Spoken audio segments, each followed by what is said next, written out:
नहमदु व नसल्ली अला रसूलिल करीम। अम्मा बाद फ़ौज़ बिल्लाहि मिनश शैतानिर रजीम। बिस्मिल्लाहिर रहमानिर रहीम। सबसे पहले मैं शुक्रगुज़ार हूँ कौमी महाज़े आज़ादी के तमाम अरकान का और महराज मोहम्मद ख़ान मरहूम से मोहब्बत करने वालों का कि आज उन्होंने उनकी 5वीं बरसी का एहतमाम किया और वली नौशाद हों, इकबाल कासमी हों, हमारी मोहतरमा बहन है हमारी, और अज़हर जमील साहब का तो हुक्म चलता है हम पे। आज मुझे मौका मिला कि मैं आपसे 2-4 बातें कर सकूं।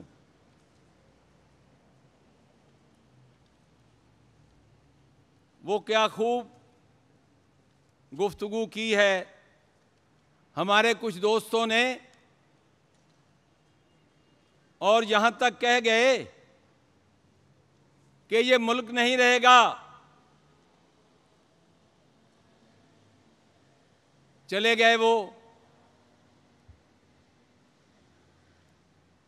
वली नौशाद साहब ने कहा कि किसी की दिल आज़ारी नहीं करनी।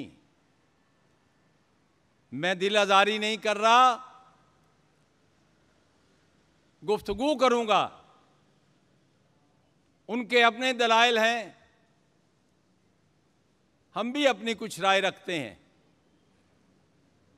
इस मुल्क के अंदर अगर कोई पार्टी,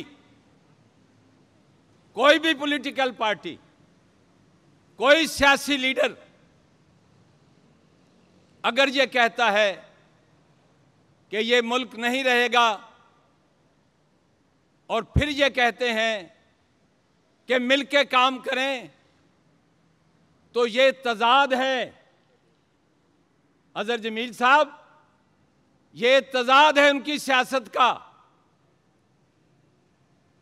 दुनिया में मुल्क बनते रहे, टूटते रहे, ये मुझे डिस्टर्ब करता है, मेहरबानी फरमाया। बनते रहे मुल्क, टूटते रहे, आइंदा भी बनते रहेंगे, टूटते रहेंगे, लेकिन बतौर सियासी जमात के एक लीडर के तौर पर ऐसी बात नहीं कहनी चाहिए। ऐसी बातें मायूसी फैलाती हैं। एक तरफ ये कहा जाए कि नौजवानों को आगे आना चाहिए। भाई, जब मुल्क ही नहीं रहेगा तो नौजवानों ने आगे आके क्या करना है? ये ठीक है कि पाकिस्तान में जो भी आया, जिस नाम से आया, उसकी कारकर्दगी को हम जानते हैं। उसके बारे में कहा गया कि अफलास ज़दा दहकानों के, अफलास ज़दा दहकानों के हल बैल बिके, खलियान बिके, और जीने की तमन्ना की खातर जीने ही के सब सामान बिके। लेकिन इसके बावजूद आप जाएं देहात में, आप जाएं किसानों के पास, आप जाएं मजदूर के पास, वो पाकिस्तान से मोहब्बत करता है। ये खाली नारेबाजी नहीं है, ये हकीकत है। इस मुल्क में जिसने भी पाकिस्तान के हक में बात की, अवाम ने उसका साथ दिया। ये अलग बात है कि जिसके हक में अवाम ने वोट डाला, उसने अवाम के साथ अच्छा सलूक नहीं किया। हमने अगर जद्दोजहद की है, मुझे याद है 1964 में जब अयूब खां के और मादर मिल्लत के माबैन इंतखाबी अमल जारी था, तो हम भी लालटेन लगा के नारे लगाया करते थे। आज भी इस मुल्क की बका के लिए, अवाम की खुशहाली के लिए जद्दोजहद कर रहे हैं।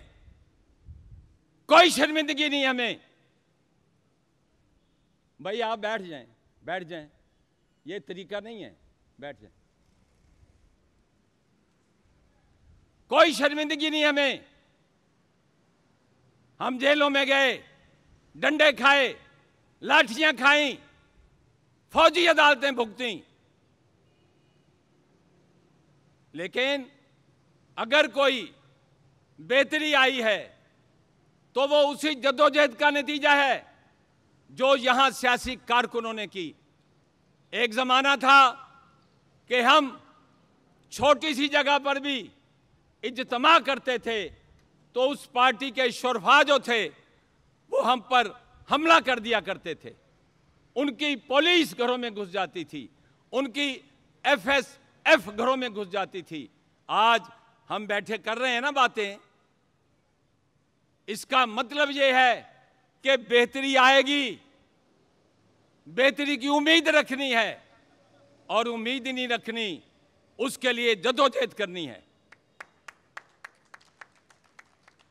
आमतौर पर यह कहा जाता है कि सियासी कारकुन अंधेरे में रोशनी की तलाश करता है, लेकिन मैं कहा करता हूं कि नहीं, सियासी कारकुन का काम रोशनी पैदा करना है, तलाश करना नहीं है। सियासी जमातों की बात की गई। सियासी जमातों को अपना किरदार बुलंद करना पड़ेगा। खाली अहले हवस पर तनकीद जो है उससे तब्दीली नहीं आएगी। यह जरूरी है कि हम अपनी गलतियों की ना सिर्फ निशानदेही करें बल्कि कौम से माफी मांगें। अभी ये रवैये नहीं आए।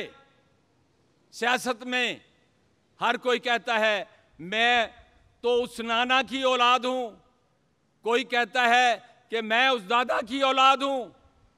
और बाबा ये काम नहीं चलेगा। ये शख्सियत परस्ती से निकलना पड़ेगा। मैं महराज मोहम्मद खां की इज्जत करता हूं, एहतराम करता हूं, लेकिन इसका मतलब ये नहीं है कि खान जो बात कहे मैं वो मान लूं। अभी खाकान ने कहा कि MNA से पूछें सड़क बनाई है तुमने बिजली ठीक कराई है, तुमने गैस ठीक कराई है। खाकान खान, आपके वालिद सड़क बनाने की जद्दोजहद नहीं कर रहे थे। ये MNA का काम नहीं है, ये MPA का काम नहीं है। नहीं मानते हम इस बात को। ये लोकल गवर्नमेंट का काम है। पार्लियामेंट के मेंबरान को, सूबाई असेंबलियों को कुछ और काम करने होते हैं। उन कामों के लिए महराज मोहम्मद खान ने जद्दोजहद की थी। सड़कें तो भाई अयूब खान भी बना रहे थे, सड़कें तो नवाज शरीफ भी बना रहे थे, और ये भी बना रहा है, अंग्रेज भी बना रहे थे। ये इशू नहीं है। असल इशू ये है अवाम का हक हाकमियत। क्या अवाम को उनका हक हाकमियत मिल रहा है? नहीं मिल रहा। किसी ने यह हक नहीं दिया। जो भी आया उसने अवाम का हक हाकमियत छीना है। और जो भी आया किसी आमर के जरिए आया।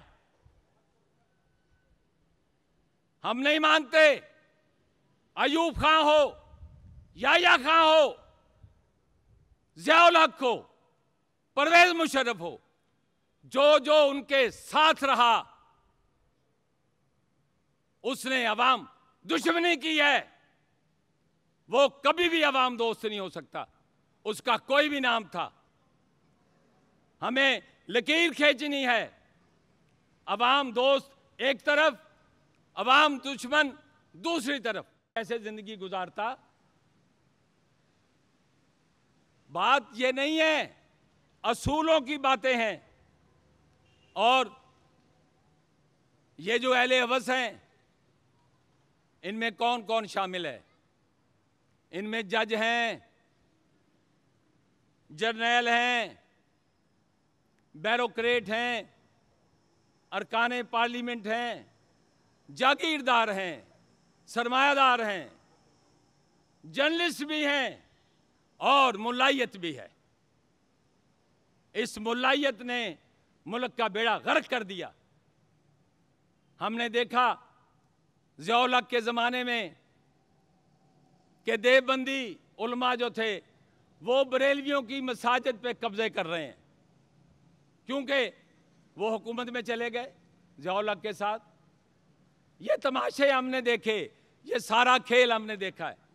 इसलिए हम मजहबी इजारादारी के खिलाफ हैं। हम चाहते हैं कि मजहबी रवादारी होनी चाहिए, एक दूसरे को कबूल करें आप।